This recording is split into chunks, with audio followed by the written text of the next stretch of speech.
योजन जूलियन एक कमरे में बैठे अपने लैपटॉप को देखे जा रहे थे। योजन जूलियन की तरफ देखकर कहता है, तो क्या हमें कॉल करना चाहिए सबको एक साथ? क्यों नहीं? जूलियन ने जवाब दिया। योजन लैपटॉप ओपन करके सभी पुराने दोस्तों को वीडियो कॉल इनवाइट भेजता है। योजन एक सोच में डूबा हुआ था कि 2 साल से उसकी किसी से बात नहीं हुई थी। पता नहीं आसिफ, कमल, शबनम और युचिका को वो याद भी होंगे या नहीं। बाकी सब क्या कर रहे होंगे? इसी के साथ योजन एक गहरी सांस लेता है। दूसरी तरफ ऑफिस में आसिफ और एक आदमी के साथ बैठा हुआ था। वो एक टीचर था जो पहले एक गांव में था, अब उसका ट्रांसफर यहाँ शहर में हुआ है। तो आपने आत्माओं के साथ खेला है? आसिफ ने पूछा।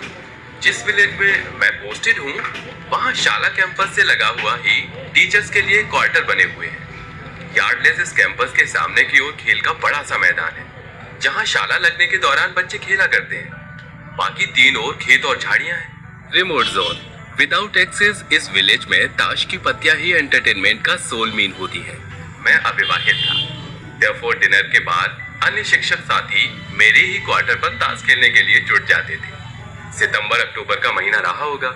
एक तो आसमान में हल्के हल्के बादल थे और अमावस की रात थी, इसलिए बाहर अंधेरा कुछ अधिक ही घना था।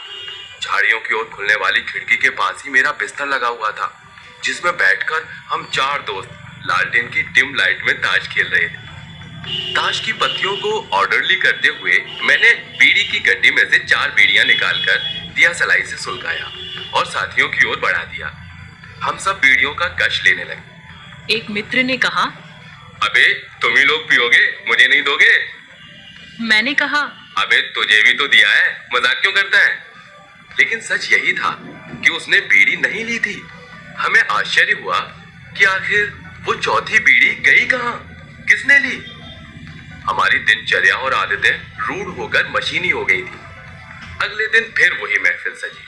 मैंने फिर बीड़ी सुलगाई, लेकिन उस दिन मैं चौकन्ना था।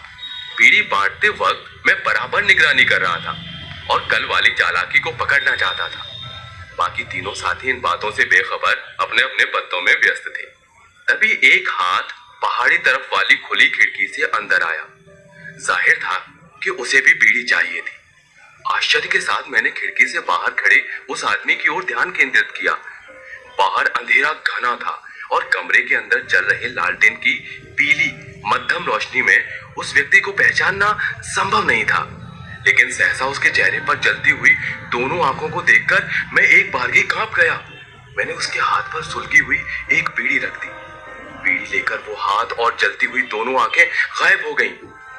स्कूल के आसपास रात में किसी जिन्न की उपस्थिति की चर्चा गांव में अक्सर होती रहती थी और इसी भय के चलते अंधेरा गिरने पर लोग इधर आने से भय खाते थे और अक्सर हम लोगों को भी इस संबंध में हिदायतें देते रहते थे।